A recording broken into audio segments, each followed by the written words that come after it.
I was ready. Now I have to wait. 6, 5, 4, 1 live.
Hey guys, what is up? Welcome back to the channel. You're watching Ghost Girl Diaries podcast. Welcome to the new year. We finally made it out of 2020. Thank baby Jesus and black magic. Quite literally, it was so bad. Like, I feel like we just skated right through like the end. You know, it's actually funny because last night I called Kat. I think I was like, we were Snapchatting. And I did this snap filter, and it said, like, you have 8 hours left till 2021. And then she snapped me again. I snapped her back, and it was like, you have 6 hours left in 2021. I was like, doesn't it feel like time's going so slow? Like, what's going on? Like, can we get this moving? Like, and then last night, she called me, like, right before midnight, well, about an hour before midnight, my time. She's like, God, like, I've been in 2021 for 2 hours. I'm like, I'm still not there yet. Like, I'm literally waiting to get there. I don't know what's going on. So anyway, welcome to the stream, guys. I'm going to bring in my co-host in 1 second. This is going to be a really big changer for the year. I'm coming back on podcasts every Friday, which is really exciting. I'm not only going to have Kat as my co-host, but since we lost a few other co-hosts in 2020, I'm going to be bringing in Elfie from Paranormal State. She'll be here a couple times a month. And I'm also having Seth, our artist, fill in once in a while for a male perspective. He's actually very skeptical when it comes to things. I'm hoping eventually I can bring in a couple permanent people down the road, but we're not going to push it right now. We're just going to wait it out and let the universe bring the right people to us. So anyway, I'm going to bring in my co-host, Miss Kat Cormier. How are you, Miss Kat? I am doing so well. Thank goodness it's 2021. I know, right? How did you do surviving the new year? I did well. Yeah. I did well and I slept great. So, it's a great time. Out like a light. Pretty much. 2021 hit and I'm like, all right, see you in the new year. No. Bye. See you later. Pretty much, yeah. So let's back up for 1 second. So this topic we've been wanting to do because there was a documentary called The Devil's Road that was released last year on Travel Channel. We watched it then. It is about the Warrens and the Warrens' legacy. Yeah. But then we were like, obviously, let's just get through this year because there's just some weird things. Everybody just needed to get through 2020 before we restarted this. So here we are. A couple days ago, Kat and I start comparing notes for the Warrens negotiations. Now, also, if you guys remember, Kat has met Annabelle, like in person. And she has shared that horror story before. Horror story, yeah. It's exactly that story. Actually. Right. So, we had nightmares the other night. An incident. We had an incident. So I called Kat the next morning and I said I had the weirdest dream. Should I tell mine first or you want to tell yours first? I mean, I'll tell mine. I'll tell mine and then we'll go off of it. So essentially, I don't know what it is about Annabelle, but she likes to, step in and create a little ruckus every time I see her in, like, a show. And mind you, in the documentary, she was only shown in, like, the last 2 to 3 minutes of the documentary. Not to give it away, but I gave it away. And that's how quick it is for her energy its energy to take over and all of that. So that night, I had on and off sleep all night. I was getting really hot. Really strange dreams had occurred, but the one that was most vivid was of a little girl in what looked like kind of like a dirty school dress. She had long brown hair and she had a ribbon in her hair that was like light blue to like put it back, kind of like what my hairstyle is now, which is creepy. And she grabbed me by the hand and was showing me different parts of this haunted location. So I was in this this haunted house, and in it she was showing certain people in my life that have difficulties going on, whether that be addictions or things like that. And she was pretty much telling me that that is why people are like possessed, I guess, was how it was portrayed to me in the dream. And that's why the shadow work aspect of our lives is really important, because if you don't get control of that darker side of you, something else will. And it was really weird. That really freaked me out. And, so I kept trying to wake myself up out of it. I ended up waking myself up saying the St. Michael prayer, which was very new for me. I've never haven't had to wake myself up out of a dream saying the St. Michael prayer. But yeah, that's ended up what happened. And I had to smoke bomb the entire apartment out with sage because her energy just lingered. It literally lingered all night. I got zero sleep into the next day. And it wasn't until after Krystal told me her dream that I was like, yeah, this thing needs to be saged out. She needs to go.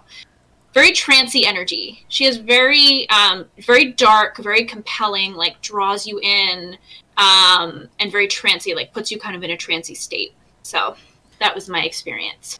So this was the same night. We had the same, like, different dreams, the same girl. So I woke up the next morning. I called Kat. I said, but now at this point, I had no idea she'd had a nightmare about the same thing. So I said, I had this really weird dream. I had this dream. I've been searching for a house for a while. I've been talking about that on social media. I've been manifesting a move. I've been looking at homes for a long time. I'm not going to move until I'm sure I found the right one that comes up on the market. I wasn't sure if it was going to happen in 2020 or not. So I've been looking at a lot of houses and properties. And I had this nightmare where I was in a house with a realtor and my mother was there. And one of my dogs was there. And the realtor essentially like left the house and let my mom and I sort of start wandering through the property in this dream. And I went over to where the kitchen sort of was, and there was like a banister that went down into sort of like a basement or like a lower level area. And I saw this figure start to walk up the stairs. And in the dream, I remember thinking, I don't think anybody's down there. I don't think anyone's supposed to be down there. And this girl is walking up the stairs, and she's sort of like, Lottie, humming, sing. Well, a cat does that. Like, Kat and I like lived together on and off because when she comes to Vegas, she lives with me. You know what I mean? Mm-hmm. So she walks around humming Lottie. And so in the dream, I'm thinking, is it Kat? You know what I mean? Like, is that Kat? Like, and why the hell is she in the basement? Like, I didn't know you were here, girl. Like, why don't you say what's up? You just go downstairs, Yeah. So she walks up, and I realize she turns around, and it's not Kat. And it's this girl with sort of, I guess you could call it dirty brown, dirty blonde sort of hair. Like Kat said, half up, half down. A sort of 1800s raggedy white nightgown.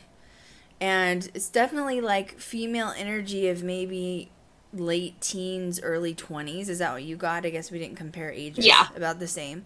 Yeah. And she's singing and she's like projecting. And I'm like looking at this girl like, she doesn't have Kat's exact voice, but like just the way she's presenting herself is like, it reminds me of Kat. And I'm like, this isn't Kat. And so the girl turns and she comes to, it's this beautiful girl. And she's walking towards me and I get this feeling in the dream where I'm like, something's not right. Something's not right. And I literally start walking backwards away from this girl. And I turn to my mother, and she's getting close quickly, and that's when I know something, like, the energy was so, like, I want to say dank. I know, but it was so, like, it was almost like if you could smell something gnarly, that was how the energy felt. You know what I mean? And I just knew, like, she's portraying herself as this beautiful girl singing so that I trust her, and she's not to be trusted. And so I back up, I turn to my mom, and all I say is, Mom, I need you to start praying with me. And this is in the dream. And I literally sit up. Like, I thought I was still asleep. My spirit guides, like, pulled me out of that so fast. Like, I sat up and I told Kat, I was like, I didn't know, like, where I was. I was literally like, I've never just, like, sat up out of a dream like that. Normally, when you wake up out of a dream or, like, a nightmare, you're like, I'm so out. But I literally was, like, up. And I called Kat and I was like, dude, like, whatever that was bad. And Kat was like, you're gonna shit when I tell you. I just saw the same girl last night. And we both, now remember, Kat's East Coast, I'm in Vegas, which is Pacific Standard Time, like LA time. And we both woke up at 6 a.m. So technically, Kat's 3 hours ahead of me. She woke up at 6 a.m. and then 3 hours later, I woke up at 6 a.m. Neither of us could go back to sleep. And then when we went back to sleep, we crashed for hours because we just couldn't, it was just draining. So anyway, that was fun. That was a lot of fun. So Kat bombed her apartment. I didn't feel the need to do so, personally. I didn't feel like it was really in my house, but I do think it was definitely mimicking Kat for sure, especially the like humming and the singing thing was really creepy. Yeah. Well, I think what creeped me out the most was when you told me it was singing almost what sounded like the national anthem. It did. Well, yeah, no, God Bless America. Yeah. God Bless America. Yeah. Yeah, and I sang that a lot, like, early on in you know, when I used to sing a ton, I had those gigs all the time. Well, that's what I told Kat. I said for some reason, whatever this energy was, it was singing "God Bless America," like, and I was real dramatic, and I was like, yeah. Is it because it's the new year, girl? Like, are you excited for, like, 2021? And then I told Kat, and she was like, Krystal, I used to sing God Bless America, the national anthem, at hockey games, right?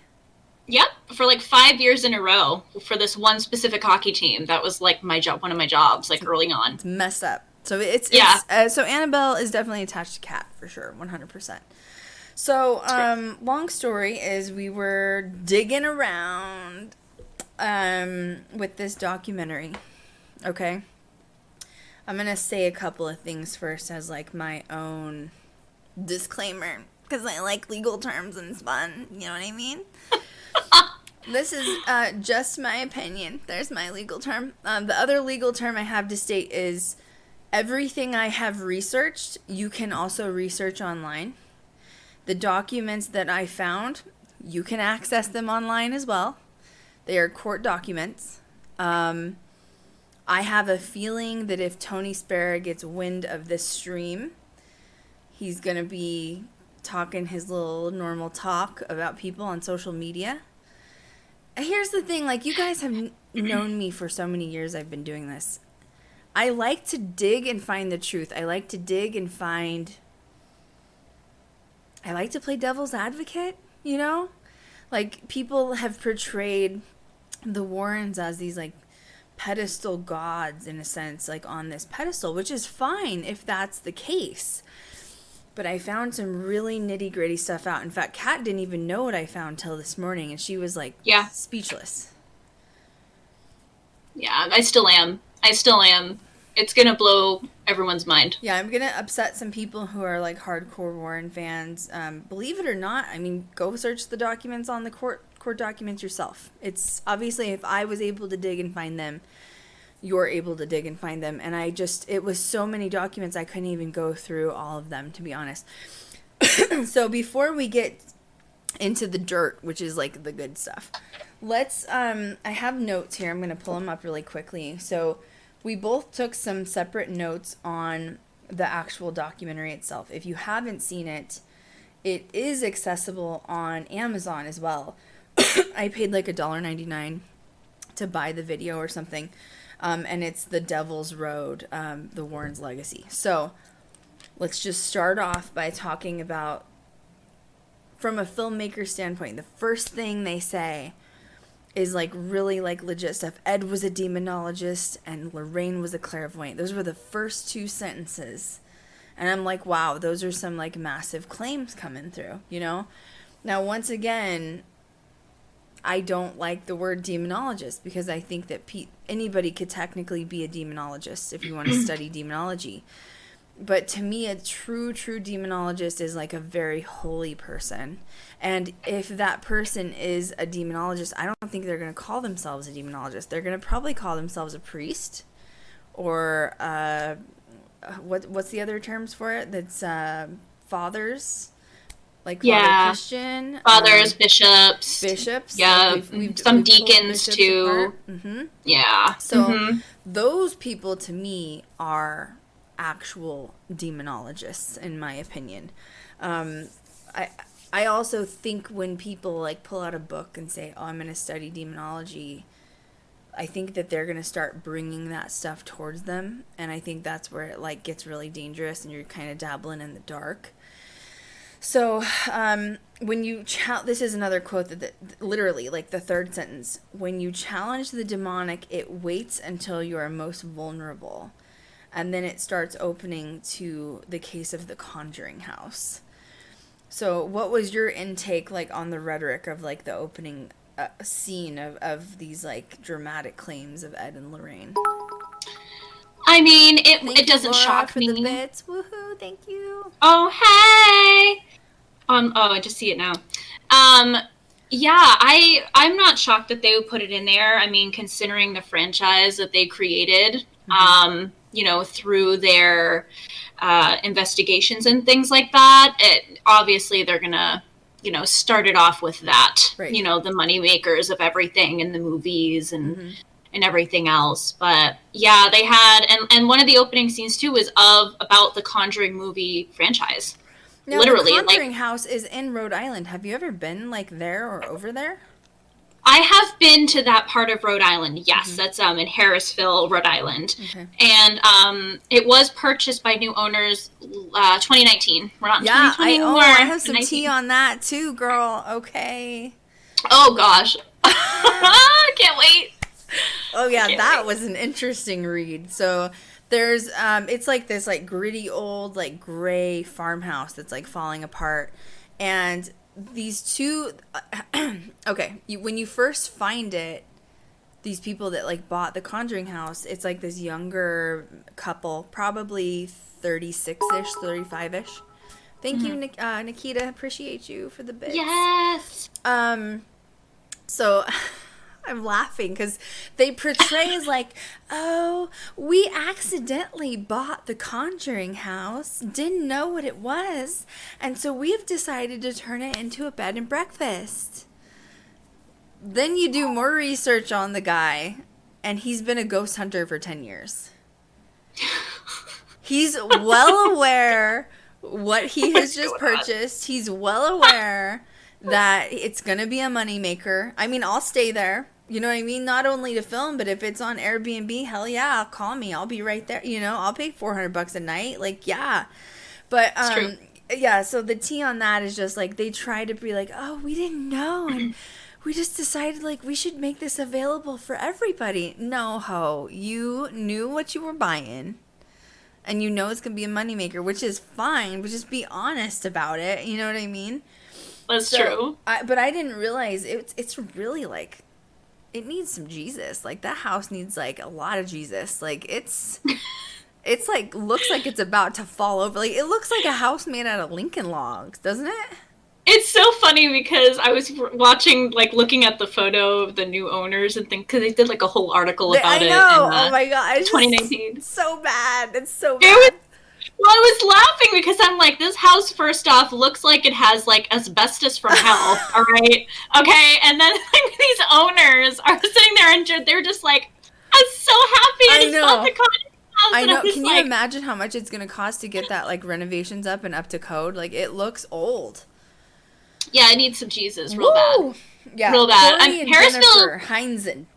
Heinzen, if you're curious about it. So, yeah, June of 2019 is when they purchased it. I didn't really look into how much they purchased it for, but it does say that they bought the house and that you still hear a lot of paranormal activity. They have doors open and close by themselves, footsteps and knocks. You'll go to the door, the handles jiggle, stuff like that. So it's still haunted. Which we'll get to the Conjuring case soon because Kat and I have some opinions on a lot of this. I have a lot of opinions, you know what I'm saying?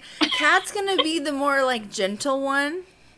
I'm gonna be the one more in your face because I like to be that person. It's the good cop, bad cop. I like it's a nice to mixture. Be that person though. You know what I mean? I like to shock people and they're what? It's when they're oh, you're blonde and girly and you're yeah, I'm, I like dead people. What? Creep them out. Okay, so let's talk about, I'm going down, I'm reading this article. It's just ridiculous about, they tried to make it look like they were buying it to be nice or whatever. And okay, so the main houses that they're known for, obviously, The Conjuring, the Bridgeport Poltergeist, which was haunting in Connecticut, essentially, right? It's a haunting in Connecticut, that one. Pretty much. I think that was actually a separate one. Well, it is, but that was where the media was all over it, wasn't it? The media was everywhere, and there were cars driving by.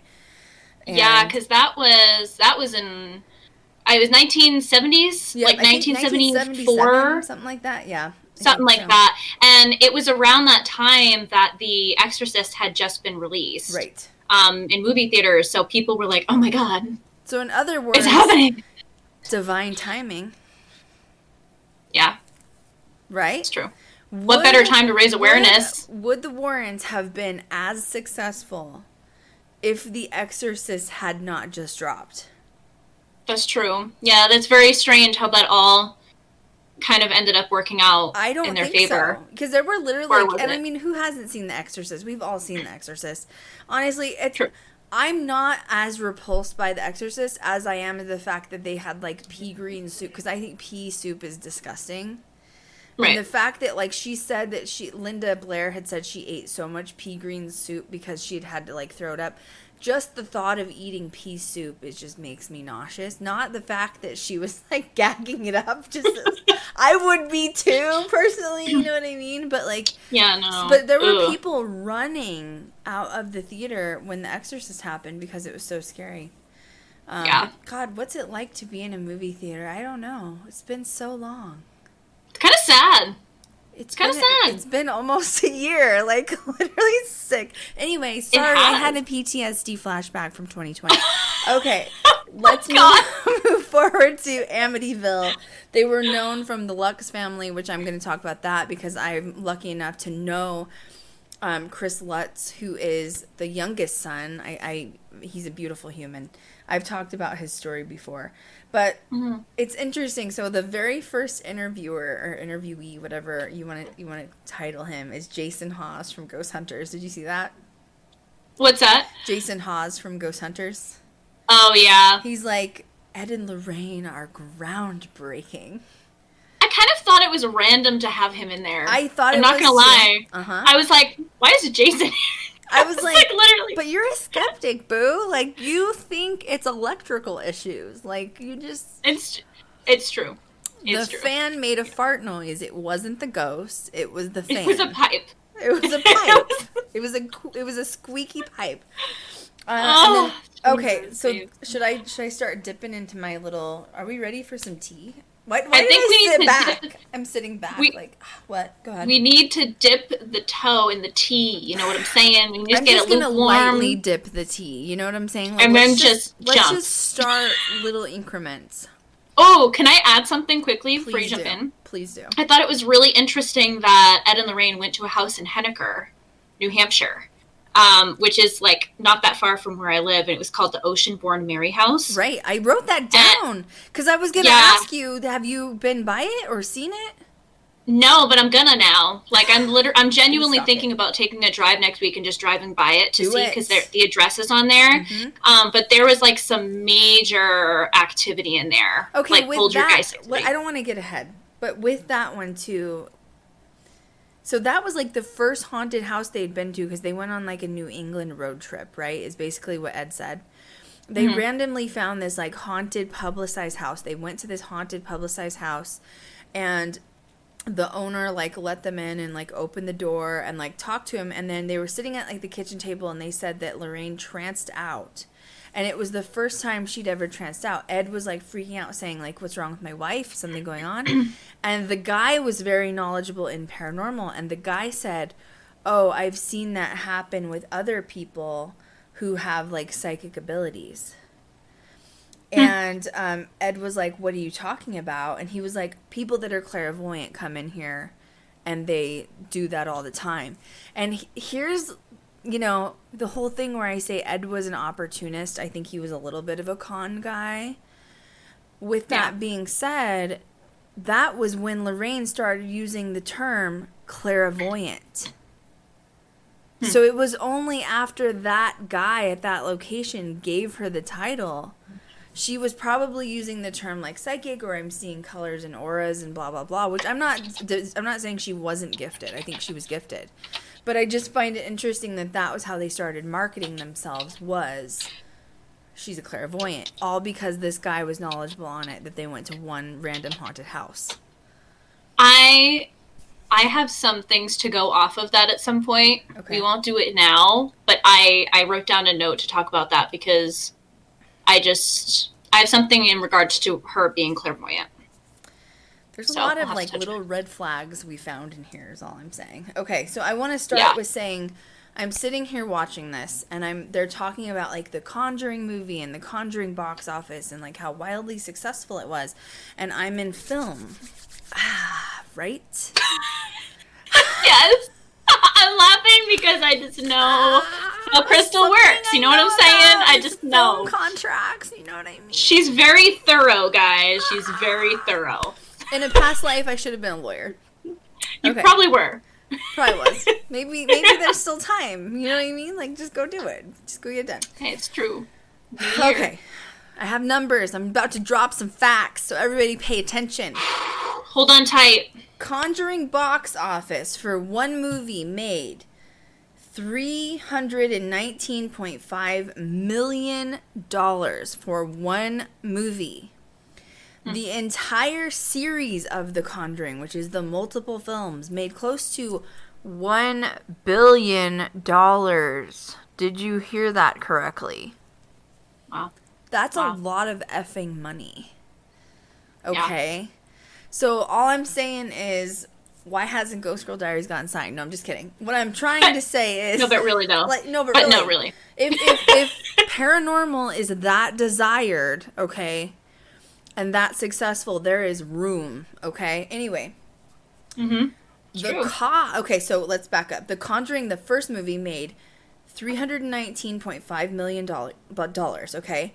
So then I said, okay, wait, you know, people see that money and they're like, oh my God, that's so much money. Okay, but how much did it cost to create the film? Because making a feature film is ridiculously expensive. Obviously, Warner Brothers was behind it. They have money. For the first film, one film only, it cost $161.7 million. So you do the math, and that's like half of what they made. So, like, they're just happy they got back what they put out, right? Because that's like what the actors cost and all, like how much it costs for the director. Obviously, usually the director will be the highest paid, and then the major actors will be underneath that. Then you have like camera techs and producers and all this stuff, okay? So then I was like, I'm going to look up the director. The director is James Wan. Okay, he obviously made some money off of this because his net worth is $70 million. And by the way, when you look up someone's net worth online, it's definitely lowballing. It's definitely lowballing because you don't know what their assets are. You don't know what properties they own. Usually millionaires or people that have a lot of money are investors. I'm an investor. If you're investing in the stock market, if you're investing in other businesses. So really saying he's worth, the director from The Conjuring is worth $70 million, that's lowballing it, okay? But he made a lot of money off this film.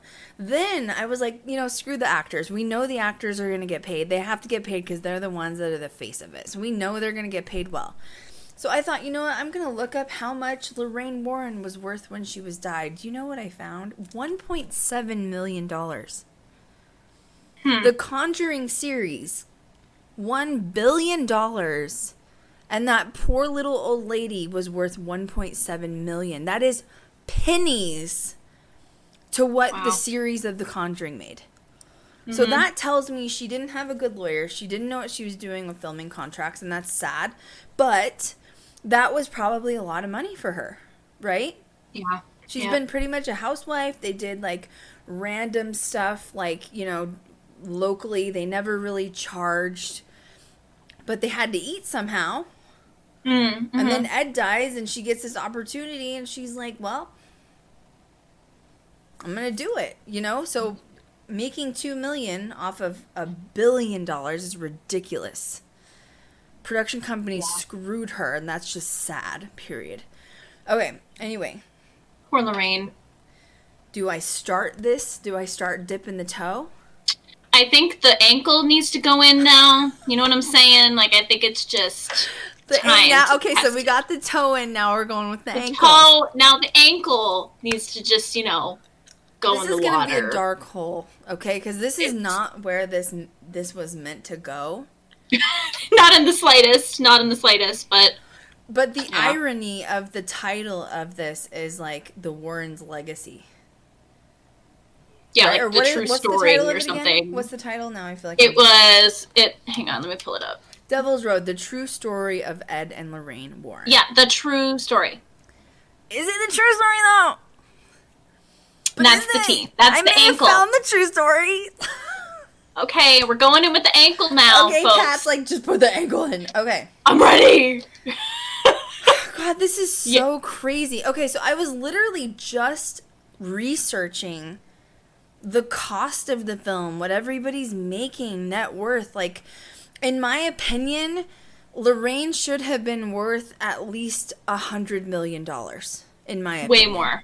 Minimally. Way more. Like, that's minimally. You're made $1 billion off of this woman and what she did, and you paid her pennies. I have a question. Did we check at Ed's net worth? I think it's combined. Is it combined? Well, because her net worth, he's already dead. You know what I mean? That's true. He's already dead. So, I mean, unless he's got something stashed somewhere that nobody knew about, like waiting, hanging out. And remember, the films weren't done after he died, so I doubt he was worth more than that, for sure. That's true. Okay, so as I'm researching, oh my God, I don't even know how this happened. So I'm researching it. So I find out that there is, I want to give you the receipts. Okay, his name is Gerald Brittle, Brittle. Okay. In 2016, Mr. Gerald sued Warner Brothers for $999 million because he was the co-writer of several books with the Warrens in the 70s and 80s. He was the ghost writer, basically, of the books that the Warrens put out, such as, like, there was one called Demonology. There's a few of them. Basically, Gerald said, I am the author of these books that were like The Conjuring and all this stuff. And we had a specific NDA. Nobody came to me before the negotiation started for the movies. In the contract and NDA, I said you could not do any other like further publishing without my permission because I was the writer of these books and he had a specific contract with the Warrens. Well, I don't know if it's because Lorraine is older. Did she forget about the contracts? Who knows what happened? Maybe Ed did it behind her back and she didn't know about the contracts. We don't know. So essentially, this author, Gerald, takes Warner Brothers to court. He says, I want $999 million in reimbursement because essentially you copyrighted my content out of my books without my permission. He was really wanting, let's just say he wanted a piece of the pie. Of course he did. $1 billion? Of course he wanted a piece of the pie. Everybody's greedy. Right. Everybody's got to eat when you're on this planet. You got to have shelter. So he wanted a piece of the pie. He sues Warner Brothers. Warner Brothers says, okay, we're not going to worry too much about it unless the judge takes it serious. So when you're talking about a copyright infringement in Hollywood, how it works is you take the stuff to court, then it goes to the judge, and the judge determines if it should go through court proceedings or if it should be thrown out. It just depends on how much evidentiary support there is. It depends on a lot of things, right? So this guy told the judge, if Warner Brothers can determine that ghosts are real, I will drop my case. Otherwise, in the court of law, ghosts are not real and they do not exist. Therefore, I wrote fictional books with the Warrens, and they took my fictional stories and reportrayed them in movies, and now they owe me money. Did your head just explode? Yeah. Everywhere. He won. Warner Brothers settled with him out of court for an undisclosed amount of money. I can tell you it was a lot of effing money. In fact, that author is richer now than Lorraine herself, which also makes me effing sick, considering she was at the core of this whole thing. But anyway, he knew how to screw the system. It gets deeper than that. I think we should come back to that, though. I think we should just... You think? Yeah, I think we should come back to that. Because the next part that I tell you guys is going to be... That's going to be when we jump in the shit pool. You know what I mean? Like, we're about wasting right now. So let's just get waiting it out. Let's get comfortable first. Waiting it out. Then we'll go ahead and dive. You know what I'm saying? Okay, Kat, you want to take over from there? Okay. Going back to the documentary, right? Yes. Sorry. Which part you want to go back to? Okay. Yeah, so the opening scene we talked about earlier was talking about like the Conjuring movie franchise and all of that. So it kind of opened up to 966 Lindley Street, Bridgeport, Connecticut, where there was like poltergeist activity happening there, yada, yada, yada. Essentially, chairs were moving, refrigerators were being thrown, icebox were being thrown, knives were being thrown. And they interviewed the police. What? Would that happen today in 2021? No. No. No. No, not at all. And there was a crucifix that was on the wall that literally just like shattered. Like nothing was there and it just shattered. So at that point, a house blessing was asked for, and everything went fine during this house blessing by a father, priest, until they reached the basement. The father had stated in his interview, which was all on tapes, so they had like some unreleased footage and like unreleased tapes and things like that of some of these interviews, with Ed and Lorraine and the folks that they were with. And he said that as he was blessing the basement, he kept seeing this shadow, this black shadow, and he said that the shadow looked solid and very well defined.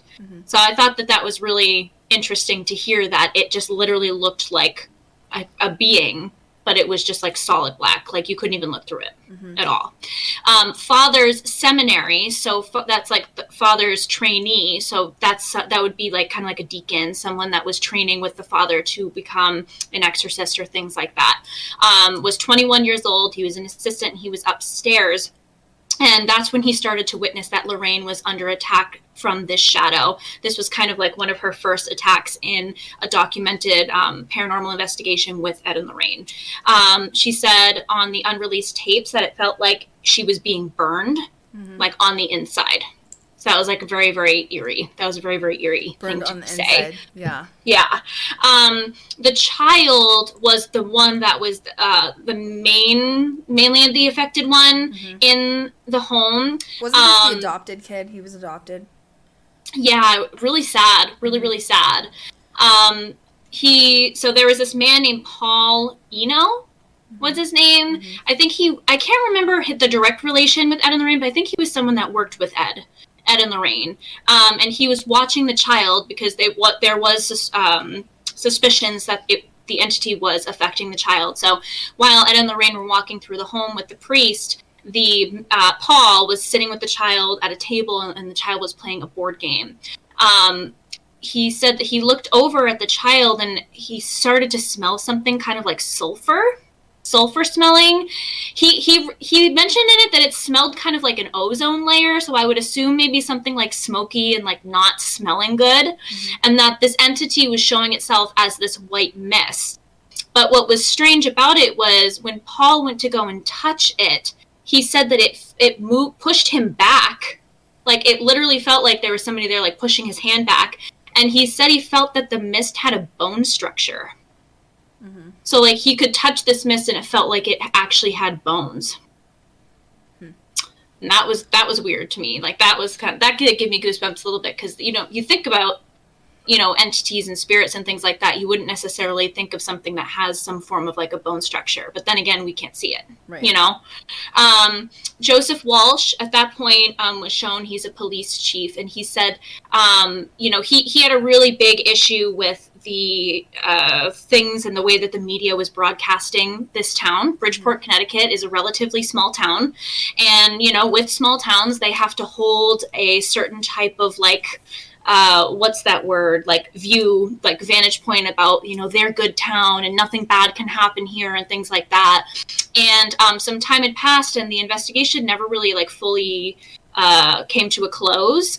And he came forward on the media and said that the girl admitted that she was the one hitting the walls and creating this paranormal activity, which at that point really made no sense, because how could like a 95-pound girl soaking wet, 10 years old, move a 450-pound icebox? Mm-hmm. Like, that literally makes no sense to me whatsoever, or to anybody. Essentially, they had to cover it up. Of course, like, they were just sick of the media, because at that point, The Exorcist had just been released, so everybody was there. Everyone was taking photos. Media was constantly in and man, I'm telling you, divine timing. Yeah.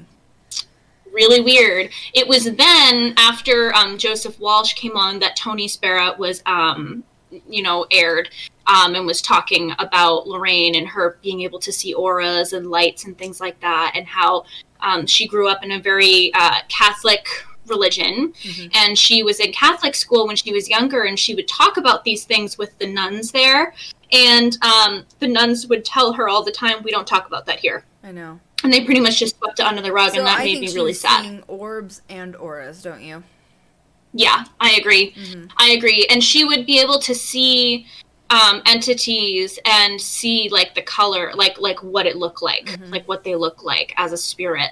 And it was just, it's made me really sad. That made me really sad. And I think that they showed Tony in the interview. That was the first time we saw Tony Spera in the interview. And of course they would show him after talking about the police chief, because Tony himself was a police officer back in the day. And then he went on talking about Ed and about how he fought in the Navy during World War II. And he had a near-death experience, which is what kind of got him in the paranormal. Oh, yeah. Okay, go. Go. Okay. One thing that really stood out to me was the daughter, Judy, said, quote, their true mission was to prove the devil existed and that he was real. Yes. Then I was like, what's my mission with Ghost Girl Diaries? I like to talk to dead people. Right. I know. Shoot, mine doesn't sound as good. I like to talk to the devil. Should I reword it? But I don't like to talk to the devil. You know what I mean? Annabelle visits me in my dreams. That's my mission. No, I'm just kidding. Well, I mean, you get insight from it at some point, feelings. It's an experience. That's the whole point of being a paranormal investigator, is to push those boundaries, But, that we had talked about that too, about what she had said. And they had talked about it a few times throughout the whole documentary. The documentary runs like about an hour and a half. It's like an hour 20, hour and a half or something. And the main thing that they kept saying and repeating was that the whole point why Ed and Lorraine were doing this was to show people that there was a God and there is evil and the devil exists, and to not use Ouija boards and to not do like seances and yada yada. But then that kind of went down like a little bit of a rabbit hole where I was talking to Krystal, and I'm like, but isn't that like the point of being a paranormal investigator? Like, we can't stop anybody from doing that, Well, essentially, what Kat's saying is like, Ed and Lorraine were trying to show people, like, this is dangerous. It's the devil. The devil exists. Don't mess with this stuff. But my response was, of course, everyone that's in the public eye is going to have admirers. You can't tell people or stop them from following in your footsteps. And like Kat said, they can't be the only paranormal investigators that ever existed, period. And honestly, I'm going to be honest, Tony Spera has that arrogant-ass attitude, too. I have Annabelle, she's dangerous, you don't know how dangerous she is, you're not going to get around her, and you don't know what you're messing with. Well, you don't have the liberty to tell me how far I can push my boundaries with interacting on the other side. You don't rule all paranormal investigators, Tony, and Ed, for that matter, right? Right. We all, as paranormal investigators, have I'm not saying it's safe to mess around with demons and demonology either. But I'm not telling you not to do. You gotta do you, boo. Free will. You're gonna be the one that finds out the consequences. It's not gonna be anybody else. Right. You know what I mean? Like, it's nice to warn them, but why was Ed so obsessed with like demons and like proving the devil was real? Yeah. I might have that answer. She might. Yeah, Tony's an interesting guy too, because I had some conversations with him. That was so polite, Kat. Tony is such an interesting guy. He's an interesting, and I say character because his facade that he puts on in front of people is not how he talks to people like behind the scenes, if that makes sense. Like I call him an interesting character because he's very his energy right when you see him is very kind of like angry, I guess, in a sense. Like if you're an empath and you read energy off of people, he seems very cut and dry and very just like an angry dude. He's a very, very powerful, like, angry dude. And he knows that his words with people that aren't informed of this stuff or maybe aren't as involved in the paranormal will believe him and everything that he says. Nikita's asking, do you think if you see Annabelle in person that her energy will follow you home? Ooh, you cut out. What did you say, Krystal? Great. What did you say? If I see Annabelle what? I hate her. Oh, wait, I just saw her question. Her energy will follow you home. Yeah. Oh, yeah. Yeah. Well, yeah. It's kind of weird. I talked about my experiences with Annabelle, with Krystal, and I've talked about it on my YouTube channel too.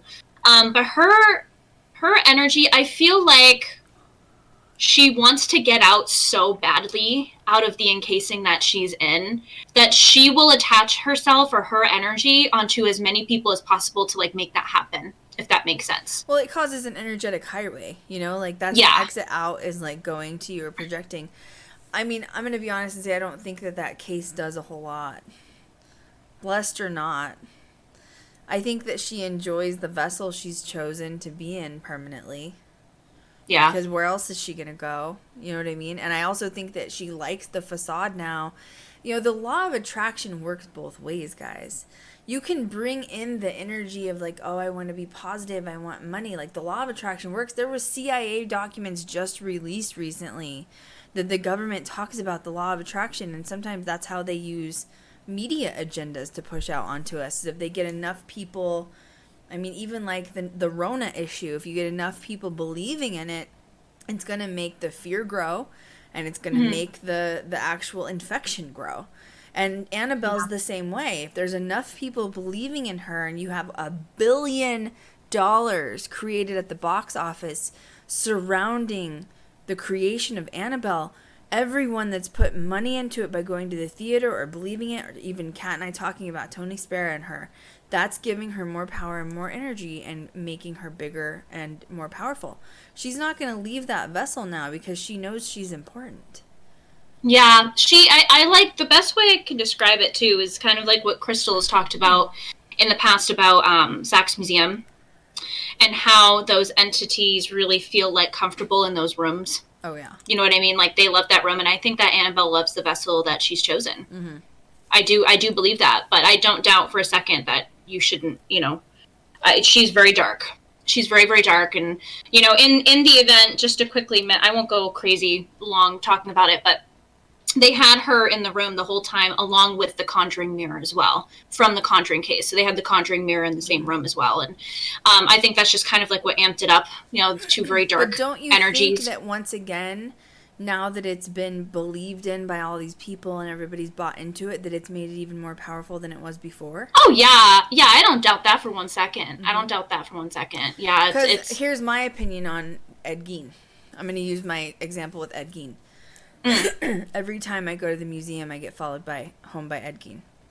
Now, remember, he's just as famous in a way. They made the Texas Chainsaw Massacre, Psycho. I mean, like, he's famous. Like, he's proud of himself. Like, what he's created, he's made. But he follows me home. Like, Kat's had nightmares of him after she went to the museum. She had an experience. I'm not afraid of him, though, because I just think he was a really misunderstood, lost soul. I really don't think he was, quote, as dark as he was. I think maybe he suffered from mental illness. I'm not giving him an excuse for the murders and the things that he did. But, like, he was building a suit to recreate his mother. I think he was afraid to be alone. So he was, like, creating, like, an alternate personality by building a human suit. And I look at things on a psychological perspective, and I think that's where I interact with them differently. I don't see him as Ed Gein, the, like, serial killer. I'm like, dude, you were messed up. You needed some therapy. You needed some holy water, a little bit of Jesus, and we would have had you on the right track instead of grave robbing, brother. You know what I'm saying? Like, right. I just look at things differently. So when he follows me home, I know it sounds bad, but I'm not really scared. He can't stay here. You can't stay here, Mr. Geen. But, like, I'm just not afraid of that energy. And the same thing sort of went with I had that dream about Annabelle. All I knew was I wasn't going to be around it. And I literally backed up and my guides got me out of the dream immediately. So I have like a new group for Ghost Girl Diaries on Facebook, and people talk about like getting followed home, and people are like, oh, I'd love to like investigate, but I'm too scared to get followed home. In but I've also been doing it for freaking how long? Half my life. I get followed home 99.99% of the time. So now not everyone does. Kat hasn't always gotten followed home. She also has a definitely a whiter light to her, if you will, where I'm kind of neutral. I like a little bit of... Okay, I like the dark. I'm not going to lie. I'm interested on the dark side, okay? I can't lie about it. That doesn't mean I'm a devil worshiper. I'm not into Satanism. It just means I'm interested in understanding both sides of it. I do. And if these people are so afraid, like you go in the Conjuring house like they're talking about and there's still activity going on, I want to experience it. I want to know, why is it so scary? Why is it so scary? Is it really that scary, or are people just making it out to be bigger than it actually is? Now, definitely with energies, I think good versus bad, there's quite a difference. There's quite a difference between hanging out with a demon and hanging out with just a dead person that doesn't want to cross over, right, Kat? Like... Yeah, it's true. Very true. Okay. Yeah. I want to go on to the next part, which is probably going to be dropping the mic on Ed Warren. Conjuring? With what? Yeah. With the Conjuring? Yep. Okay. Devil's Road, the true story of Ed and Lorraine Warren. Now remember this title, The True Story of Ed and Lorraine Warren. Mm-hmm. As I'm researching ready to jump in the shit pool with me? Is everybody ready? So now we're jumping in. We're all comfortable, right? We're ready to go? We're waiting. Okay. Because This is definitely a shit pool, so I'm just letting everybody know ahead of time. As I'm researching, like, how much The Conjuring made and all that stuff, I'm like, okay, cool. I wanna find out more information. I find out that the author, which is this Gerald guy, he is suing Warner Brothers, trying to get more money out of Warner Brothers because he's saying, like, I created, the story of The Conjuring and the Demonologist, right? And I'm going to get compensated for it. And at the time, they're kind of, this court case went on for a few years, like 2016, 17, 18-ish, okay? So they're going back and forth fighting, and Gerald gets dirty, okay? First of all, he brings out a producer that was from the Conjuring movies. Now, this is that guy. What was his name? He's the guy that Zach had a problem with the Demon House. You remember that whole saga that happened, like, in the Demon House? Was it Jay? I have his name. Jason? It began with a J, didn't it? Am I losing it? Hang on a second. We were literally just talking about him. Yep. I want to give his name because I want it to be correct. I took snapshots of stuff, and I will post this for you guys. Tony DeRosa. Remember Tony DeRosa? Yeah. He is a producer from the original Conjuring. So, Tony and Gerald, who's the author. Tony's a producer, and Gerald's the author.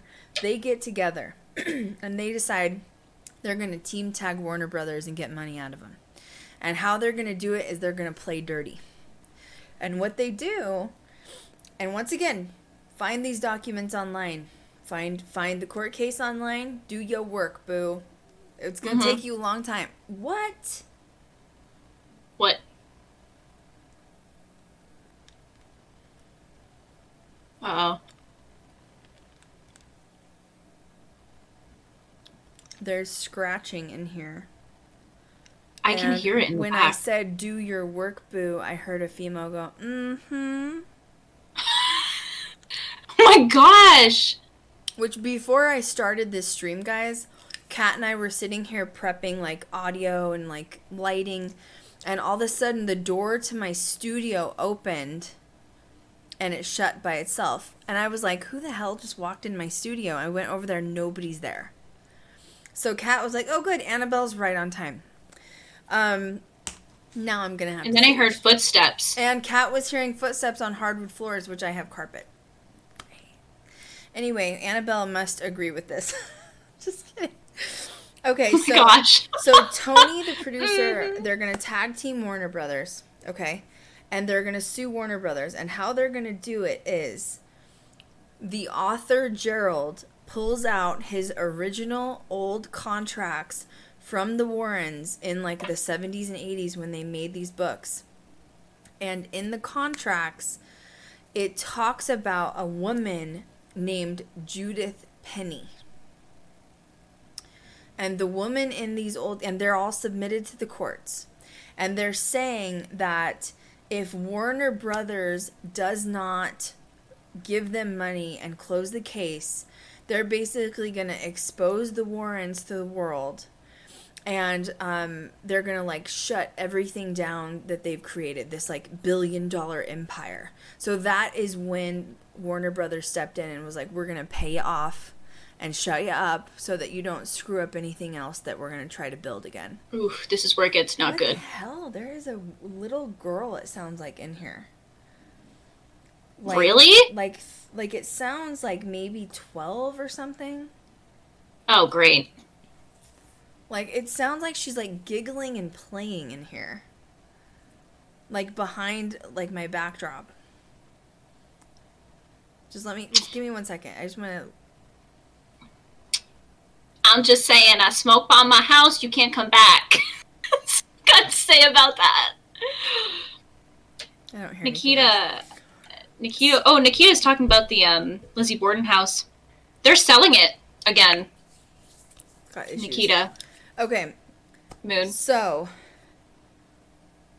they find this girl named Judith Penny, and they have documents on her. Judith Penny was a 15-year-old girl when she met Ed Warren at the age of, he was 37. He started having an affair with Judith Penny. He was a bus driver, and Judith Penny took the bus to school. She obviously had a troubled home life, and at some point, Ed Warren invited Judith Penny to live with them. There were a lot of people that were questioning this in the neighborhood, and a few days after Judith moved in, she was actually arrested at the age of 15, being accused of adultery, of basically sleeping with Ed. They couldn't figure out why she was there. The police ended up letting her go. There were a few stories going on. The Warrens lied and said she was a niece. There was another story that they lied and said that she was a Catholic kid that they were bringing in that was like a homeless child they were helping. And then there was another story that she was basically the babysitter and the house sitter for when they were out of town working on paranormal cases. What happened, what this author had was documents that Ed was a pedophile and he was sleeping with Judith Penny, and she actually lived with the Warrens for 40 years. She lived with them from 1963 when she met him at 15, and she moved out in 2003, okay? She also accused Ed of being a pedophile.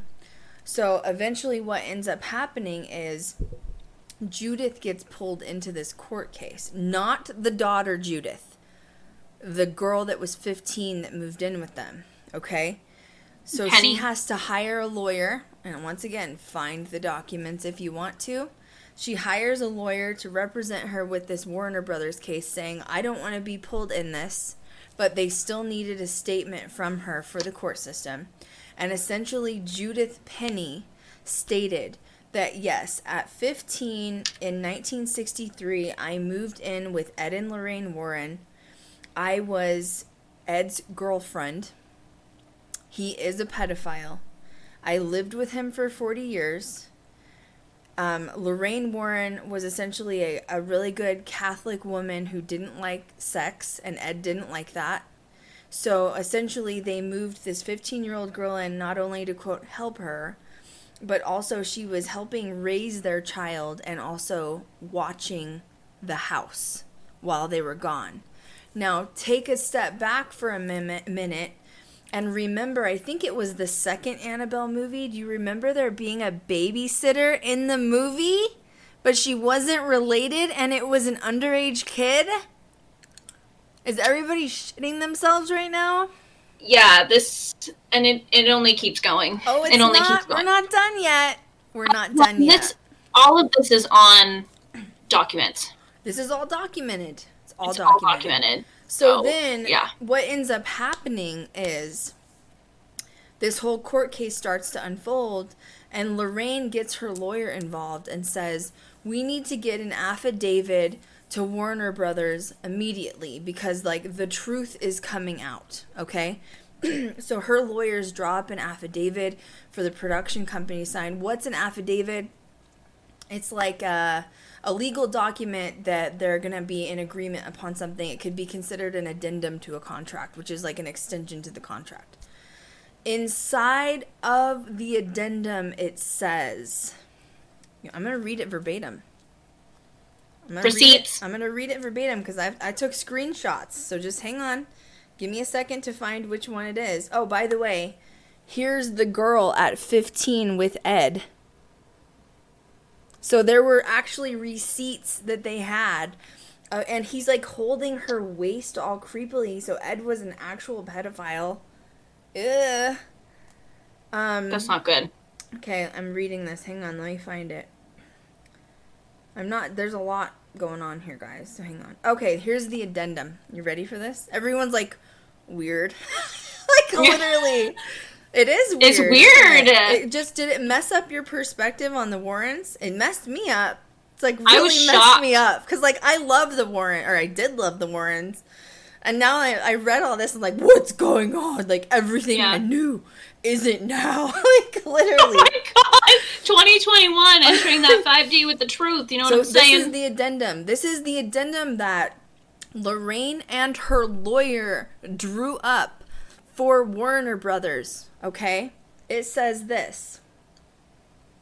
Hang on. Was that you singing? Okay. Yes, it was. Okay, this is called a Warren's consulting deal, verbatim. It is prohibited to have a depiction of Ed Warren or her husband engaging in any of the following crimes, including sex with minors, child pornography, prostitution, sexual assault, or pornography addiction.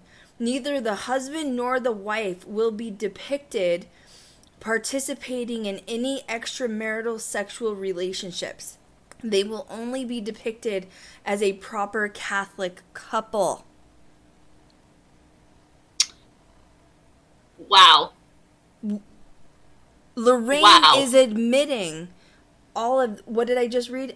She's admitting Ed Gein. Jesus, sounds like Whoa. Ed Gein.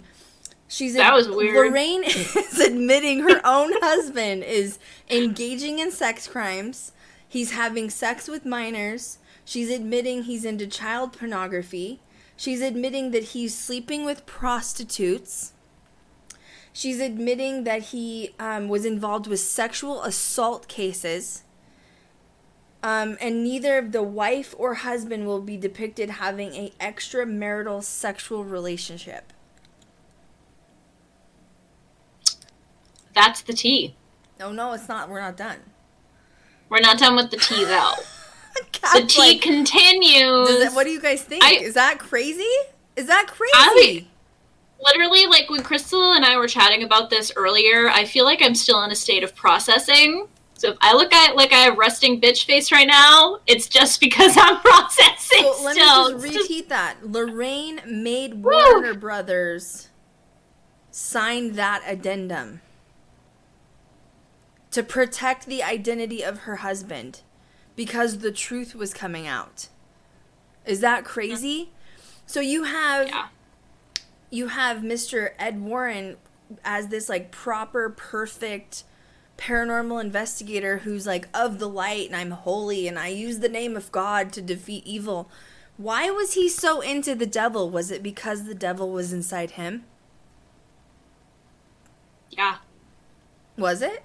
Or it was attracted to him. Or it was attracted to him. Or were the cases and the locations that they were going, they got such good evidence because his energy was so dark?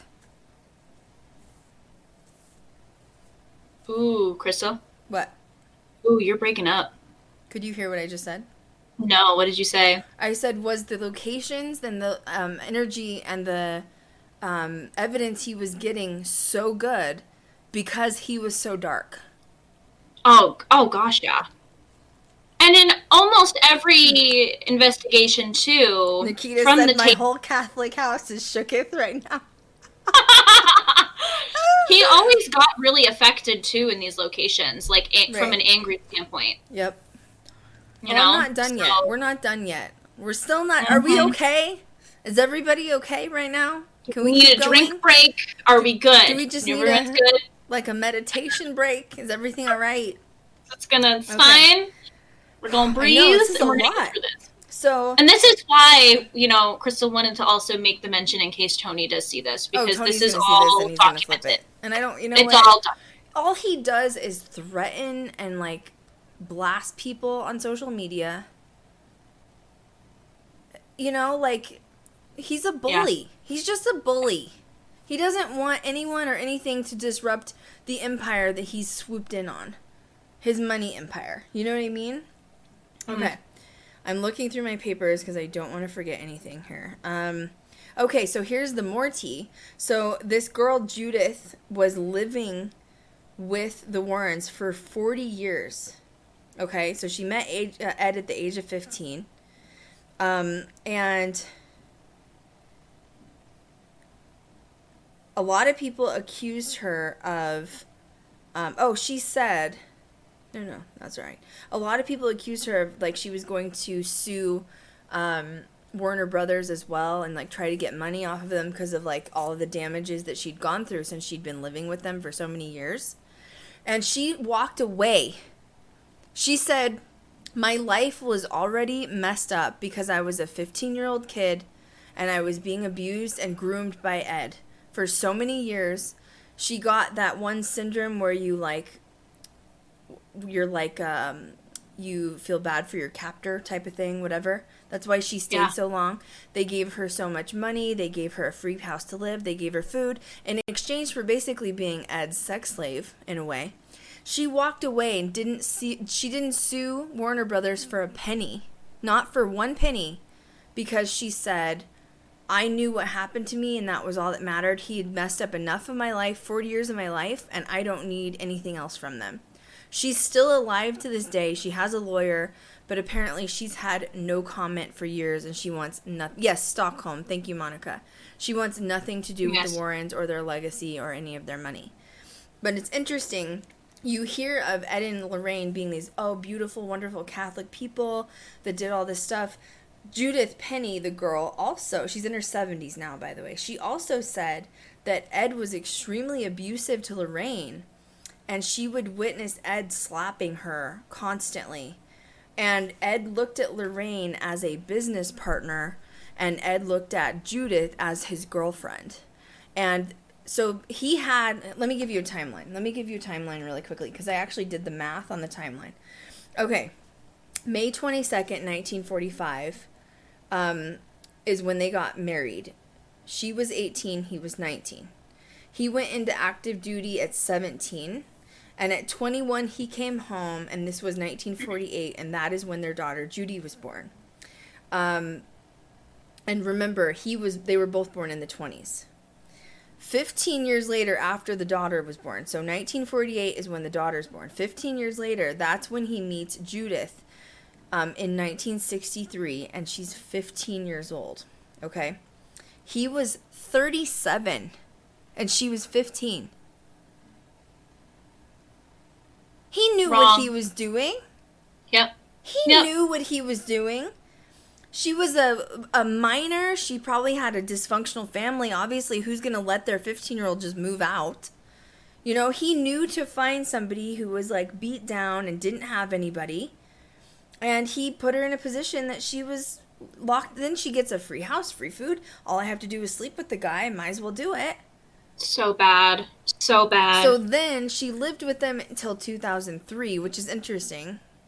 So in 2003, Judith ends up getting pregnant by Ed. And Lorraine, now at this point, they'd still had a lot of fame. Not The Conjuring and stuff, but they'd still had a lot of fame. Lorraine begged Judith to have an abortion because she said it would make the family look bad. And it would cause, like, hysteria in the media.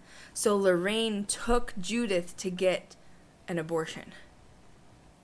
And she was so distraught because she said, I'd lived with him for 40 years.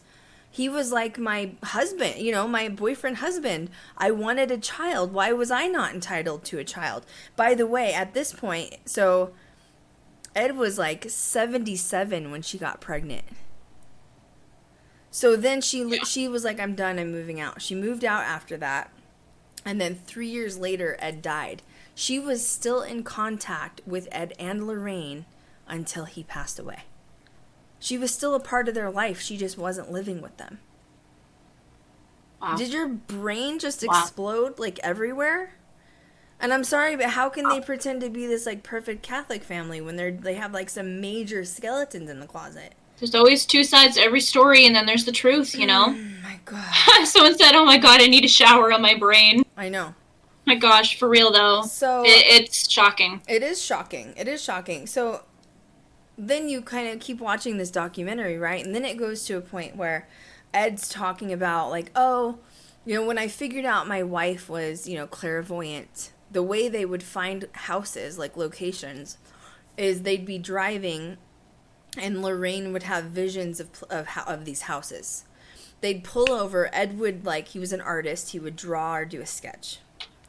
And then he would he's like, oh, you know, Lorraine was this, like, pretty Irish girl and just everybody loved her. He made her go to the front door, knock on their house, say, oh, we drove by this house, my husband drew this picture for you. They would start talking about paranormal, and that was their Weasley way they got into paranormal locations.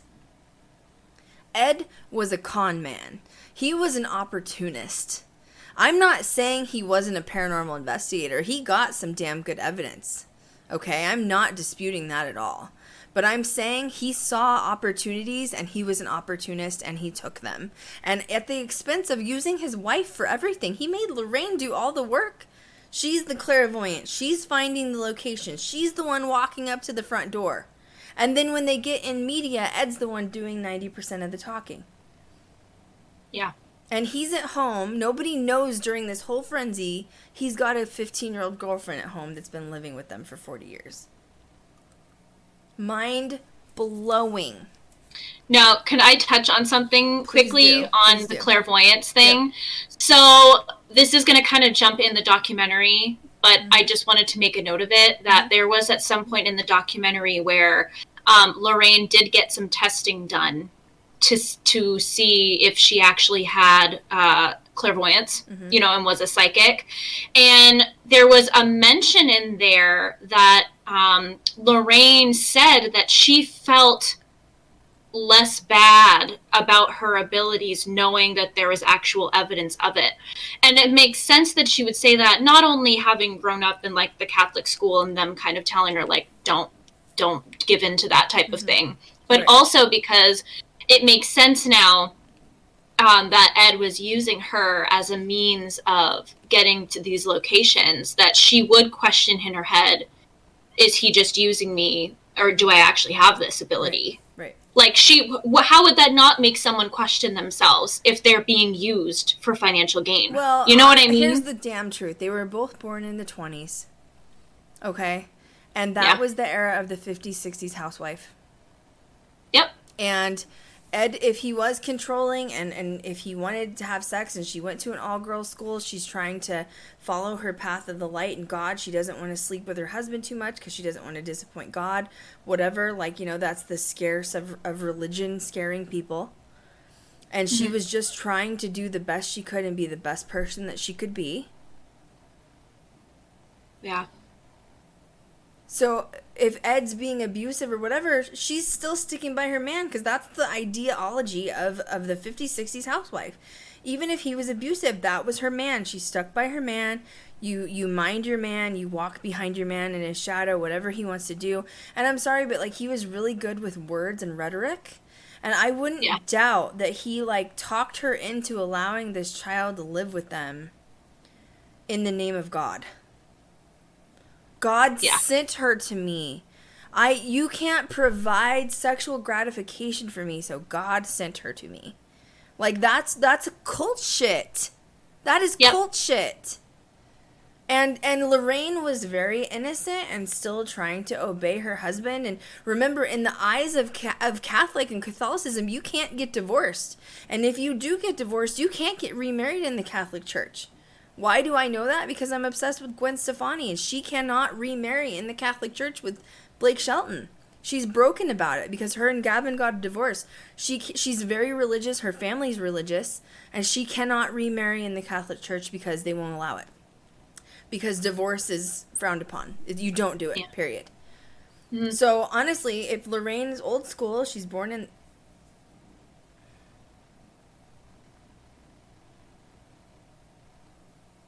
Just feels like I was getting a shoulder rub for a second. Whoa. Yeah. You also, cut out again. I thought I had a hoodie on my, the back of my chair, and you know how, it feels like when a hoodie falls on you, heavy? Yeah. And I turned around, and there's nothing there. That's how it felt. It felt like a hoodie, like a blanket floated on me. Someone wearing a hoodie.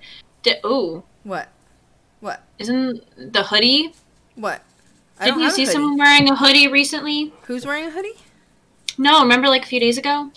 I was wearing a hoodie? No, you saw something that was wearing one. Oh, yeah, but that was something else. Something else? Yeah. Oh. I get a lot of energies in here, guys. Sorry, That was Ghost with the Most from last week. So another thing that I was interested in was Ed had said in the documentary he was 8 years old when he learned about possession and exorcism. Okay?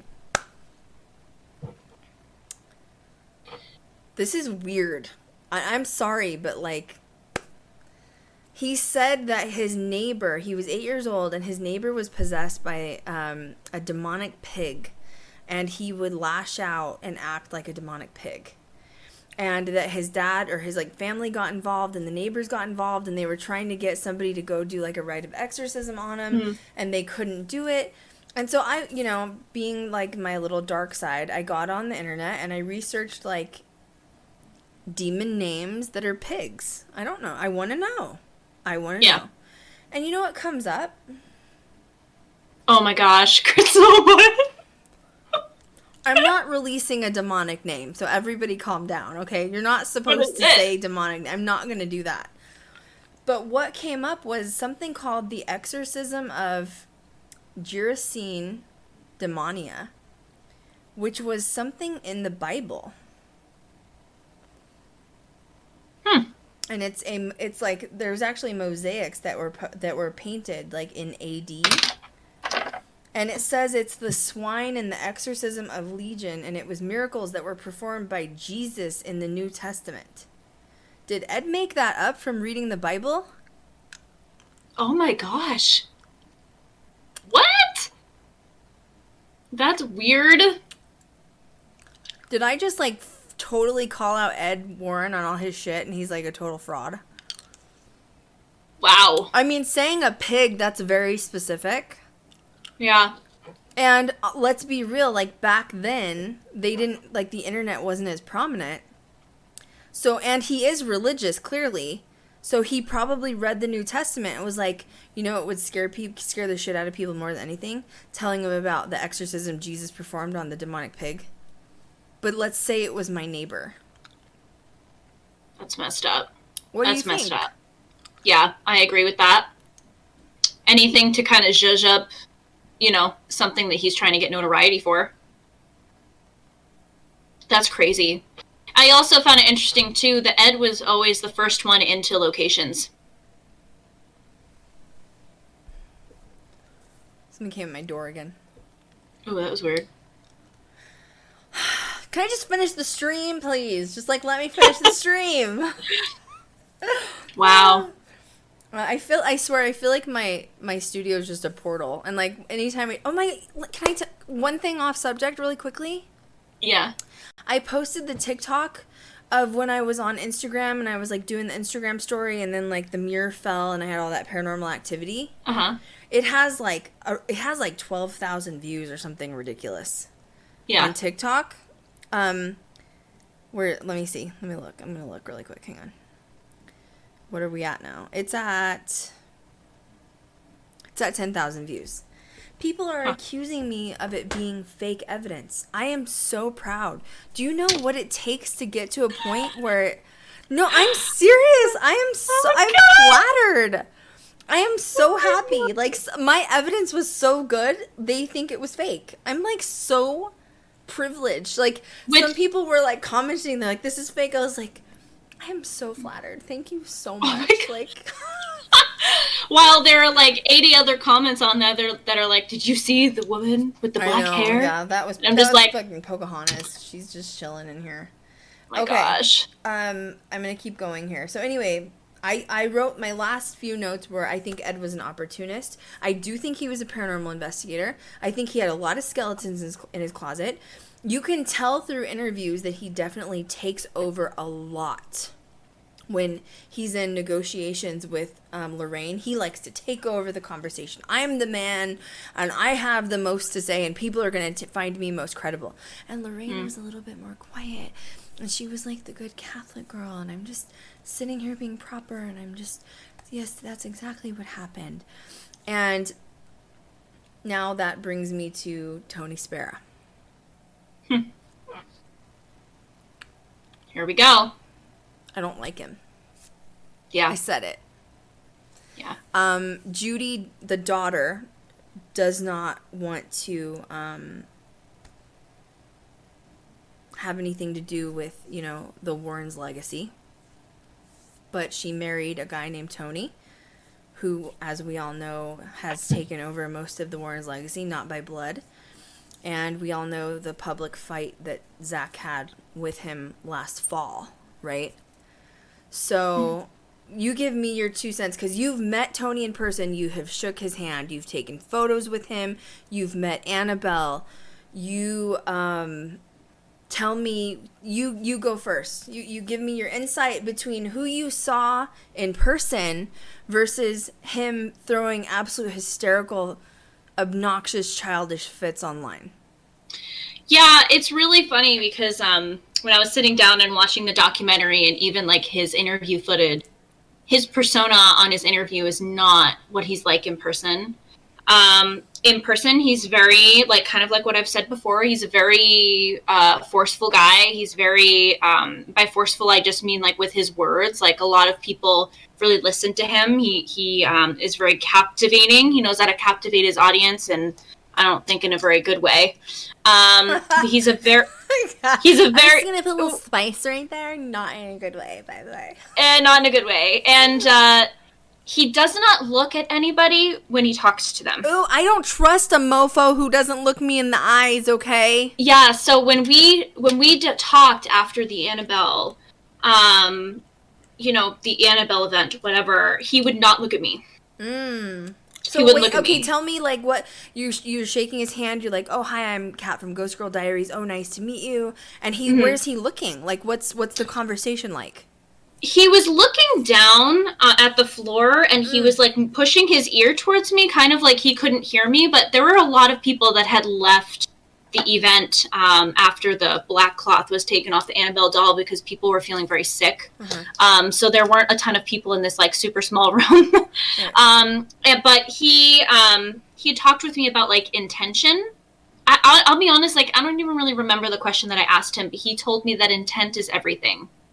And that if you have bad intent doing something, then, there's going to be consequences for that. But if you have good intent and you're, doing something for good or whatever, then good comes from that. Do you think that he is mimicking Ed Warren's personality? 100%. They based off of, like, hearing the tapes and how it was portrayed. Nikita just said at the same time, almost like Tony's the new Ed, right as we said that. He is. I had actually talked about that with Krystal earlier. I said I think that Tony is literally identical to Ed because Ed taught him everything. Tony was actually a skeptic. And maybe he still is. Maybe he's putting up an act. Like, who knows the actual truth anymore, you know? $1.7 million in assets will do a lot of talking, you know what I'm saying? No kidding. Well, he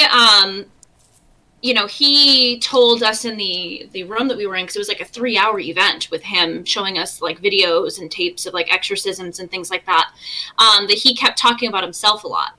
And he was saying things like, I used to be a skeptic until Tony like brought me onto these investigations, and then I believed, like, it's very real, yada yada. But I used to have him on Facebook. We were Facebook friends for a while, and I was very creeped out by some of the things that he would post on there because he would do lives a lot with Annabelle. Like, he would be in the occult museum. Wait a second. So you're saying that Zach had to pay him thousands of dollars to bring a doll across the United States. He had to buy a first-class ticket for him and the doll, a seat for the doll itself. He had to pay for everything first class. And he says that the doll is dangerous and he doesn't want anyone around it, yet he will do videos and Facebook Lives with the doll? Yeah. Yeah. Sounds like what's even creepier is, like, it almost doesn't seem like he almost kind of seems like he's a little trancy when he goes on these lives, because sometimes he would go on and it would just be of him and Annabelle, and there would be no other lights on but this like glowing red light, which I would assume is like the museum, the alarm light or something, or whatever, you know what I mean? Like, it was just glowing red, and it's literally of him just like staring at the camera with Annabelle behind him. Doing what? Just sitting there? Just standing there in front of the camera. And it would literally be like that to the point where he was standing there and staring for so long, I would think like the frame froze or something. And it was of him like trancing out, and then like 3 minutes later he would say things like, "I'm with the Annabelle doll right now," and yada yada yada. And then I'm like, yeah, no. Like, I'm done now. Like, he's Crow. You keep telling people to not challenge this thing. You keep doing like prayers during your events and things like that, but you're gonna sit here and do lives with her like every other day? His personality fluctuates? Is that what you're trying to say? Oh yeah, like I have no doubt in my mind that Annabelle really affects him because of the way that she really affects a lot of people, and she does put people in a weird trancy state a lot. It's happened to me too, and it's just very interesting. So how do you feel about his combativeness publicly fighting with Zach? Oh, it's childish. I think that he has a really big ego. And I think that when he doesn't have all the facts, or he thinks somebody else is not being honest or whatever, he goes on an ego trip because he has to always be right. And he acts like a child. That whole thing with Zach was absolutely unprofessional, completely unprofessional, especially if you're going to sit there and represent Ed and Lorraine Warren, before this information, we knew about this information. What do you think about him? Well, yeah, what do you think about the legacy behind the Warrens? What do you think he's done to the legacy with the Warrens? He's taken the pretty dollar. I also found it not surprising at all that towards the end of the documentary, he stated that shortly after Ed died, he got a call from Hollywood. I think there are no coincidences. I think that Lorraine at that point was tired, especially after Ed passing away, and maybe there is a sense of relief with that. I don't know. Maybe. Who knows?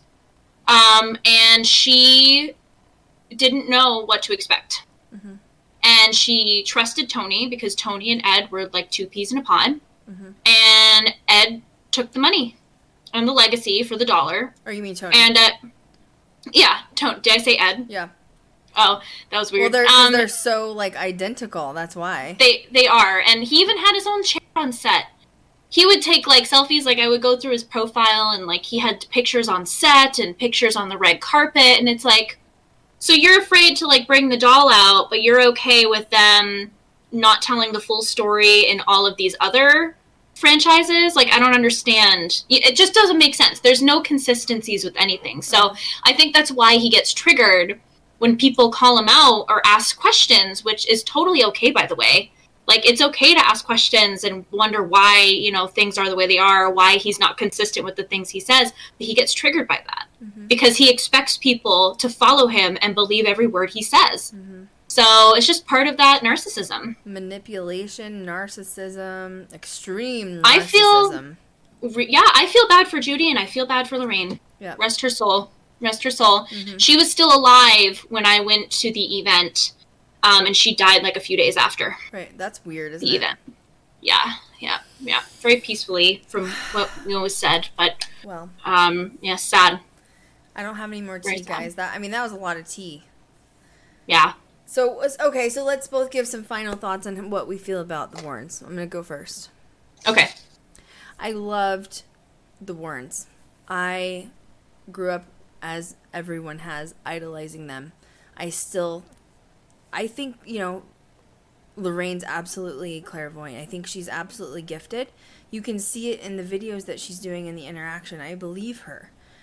As far as Ed goes, I think he was a businessman. I think the only thing that he could contribute was capturing evidence on camera. But I kind of think other than that, and I believe what he captured was real. So I'm not disputing the paranormal evidence that he captured. But I think he was a businessman. I think he was an opportunist for sure. I think he found an opportunity. He could sly his way in. I've always thought that about Ed. But on the flip side, I didn't know about all of this scandal that went on in the court system with Hollywood and Warner Brothers until today. And it gave me a completely different view on the Warrens. I feel really, really bad for Lorraine. You know, obviously, why would you put that stuff in court? Like, they interviewed the woman that was the child, you know, like in court. Like, this stuff happened, guys. Like, it happened. It's in the court documents. And it's just sad.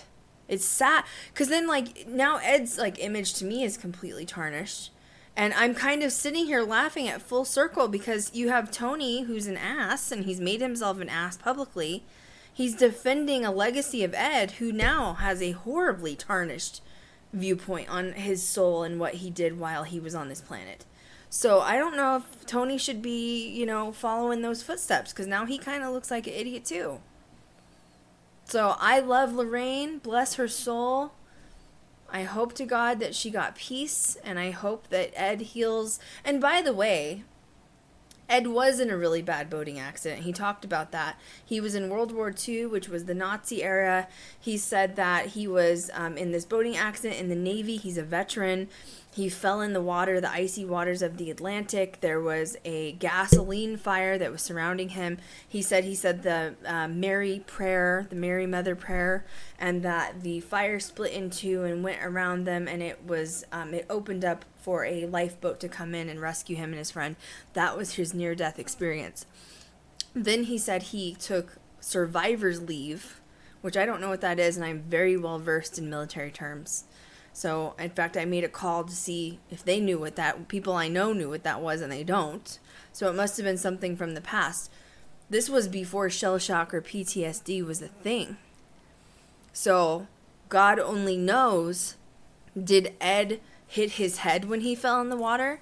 He was put on survivor's leave and then went back into the military. Did he hurt his head? Did he have mental illness? Did he have a traumatic brain injury? Did he have, so that's a TBI, did he have PTSD? Did he have shell shock? Did he have bipolar, schizophrenia, something other than, you know, what was happening?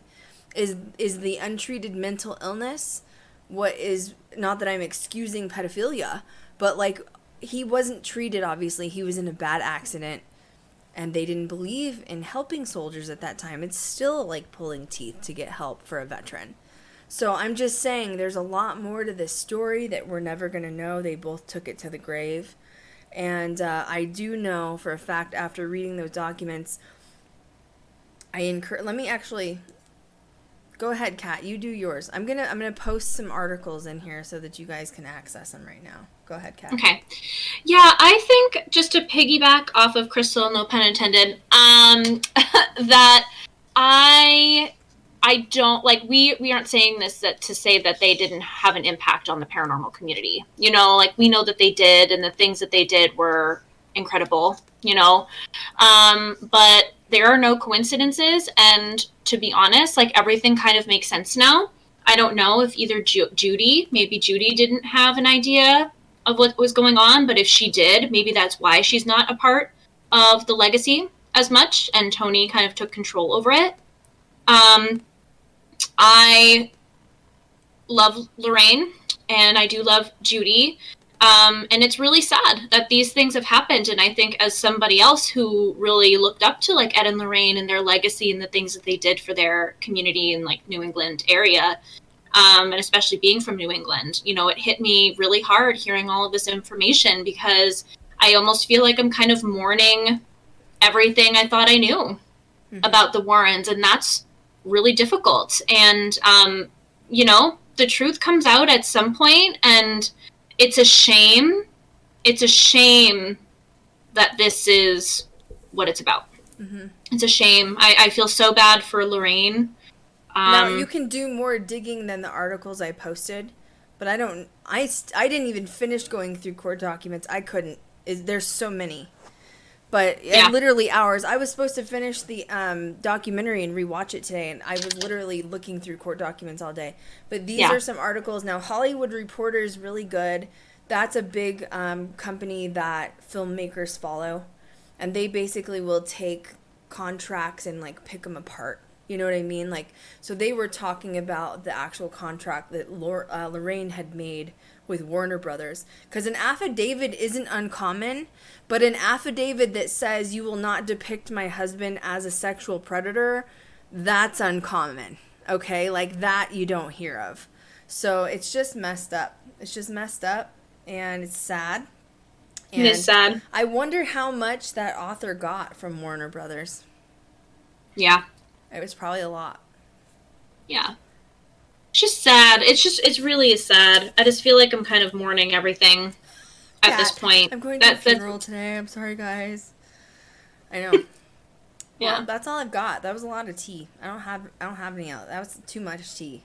That was a lot of tea in a stream. A lot of people weren't going to expect that. You know what I mean? Like, you guys are probably like, what did I just watch? Coming in hot. Nikita said something so funny earlier. She said, "You've officially made it, Krystal. We bow down to you." Look, okay, I just try to find the truth, and there's a lot of people that don't want to know the truth. Yeah. They don't. People don't want to know, like, that could just destroy someone's image. That they idolize Ed, and like, that's going to destroy their idol. You know what I mean? Yeah. Woo! Yeah. It's so bad. You know, it's a lot. It's a lot to take in. But you guys should watch the documentary. Yep. And just to see for yourself, you know, and, you know, let us know your take on it too. Because I think we'd like to know. Yeah. So next week I'm going to be talking about an asylum with Seth. So make sure you guys tune in for that. That's going to be a good one. Week is the third week of January is when Elfie is going to come on with me. So Elfie and I have been talking about streaming together for so long. Thank you, Laura, for the cheers. We appreciate you. Elfie has been wanting to do streams with me for a while, so we're going to talk together about the Black Dahlia and Slender Man. So that's the tea for the rest of the month. And then the following week, which is the fourth week, Kat and I are going to talk about female cult leaders. Ooh. It's going to be real good. It's going to be real good, guys. And then the following week after that, Elfie will be back on, and we're going to talk about H.P. Lovecraft and Necronomicon. So I'm really excited to have Elfie in on this, too. So it'll be good. It's going to be great. In the next 60 days, I should know if I can release the Ghost Girl Diaries pilot on Amazon. Mm-hmm. So Kat's like, I'm waiting. I'm waiting. So yeah, in the next 60 days, the pilot itself is not going to get signed to a series. Like, if a series gets signed, we're going to have to reshoot everything. So I am going to take that one, and I am going to release it for you guys on Amazon. A lot of people wanted me to release it on YouTube, and here's why I'm not going to. I need some money back. I'm gonna be honest. It cost your girl a lot of money to make that thing, and it hurt when Chanel left financially, and I need some money back from it. I don't get a lot of money back from Amazon because they take royalties, and so I end up making sort of pennies on the dollar, but something's better than nothing. So yes, I am going to be releasing that, probably for not more than like $5 or $10. So it's not going to be out of this world. And then another thing that I'm going to be releasing, hopefully in the next week, I'm reformatting my ebook. And so I'm hoping that will be released in both print and ebook format on Amazon as well. Yay! It's exciting. The mofo tea, okay? That was a lot. Like, when I started finding those documents, I was like, oh my God, I have to go through all of these. Like, it's so bad. Went down a dark rabbit hole. Putting the puzzle pieces together. More then I'm like, she was pregnant. Like, what? You know what I mean? I'm like, what? Plot twist. Because I'm like, they're supposed to be this, like, perfect Catholic family. How did he get a 15-year-old girl to live with them? And, like, why was Lorraine okay with him having sexual interaction with a 15-year-old girl? And she knew it. And then I'm like, then she, like, does this affidavit with the production company, and I'm like, what is going on? Yeah. Talk about bringing in 2021.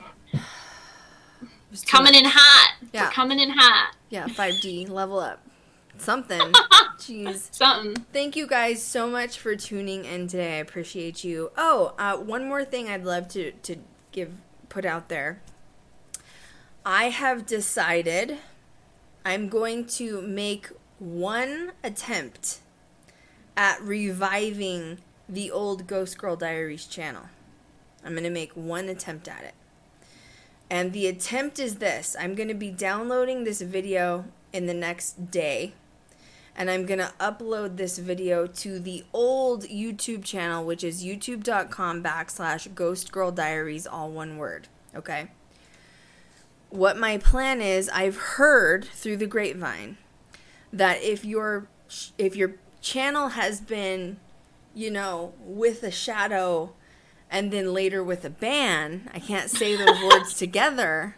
Yes. I have heard that if you promote a video using YouTube Google Ads, it will take your channel out of a ban and then again once with a shadow.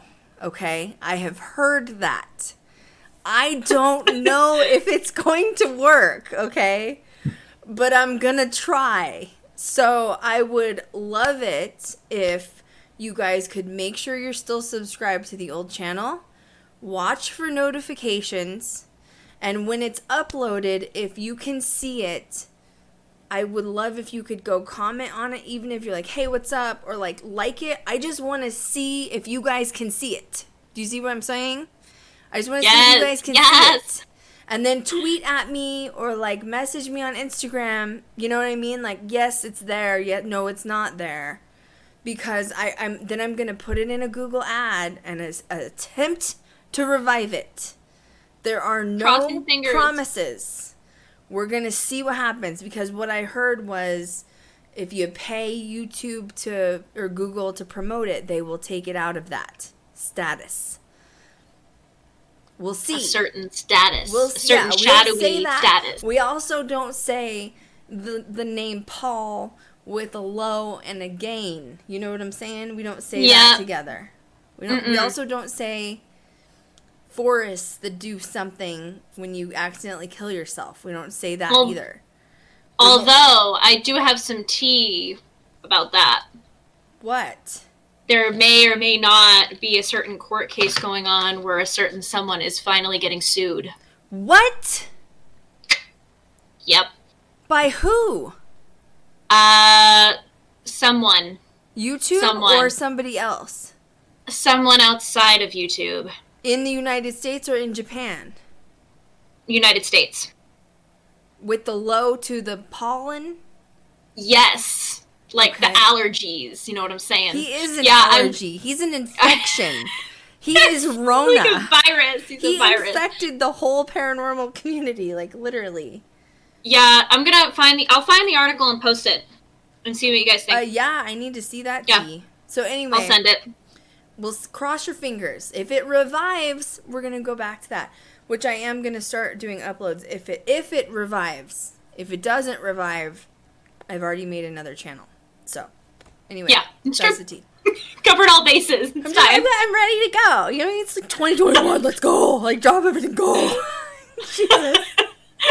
Oh my god, thank you guys so much for tuning in. Please make sure you subscribe to our Twitch channel. Please make sure you subscribe to our YouTube channel. Also, please make sure you follow us everywhere on social media. We are everywhere. Look for Krystal Leandra, Ghost Girl Diaries, and Kat Cormier. We'll see you guys next week, Friday, same time. And as always, I will catch you guys next time. Next time. Bye, guys. Bye.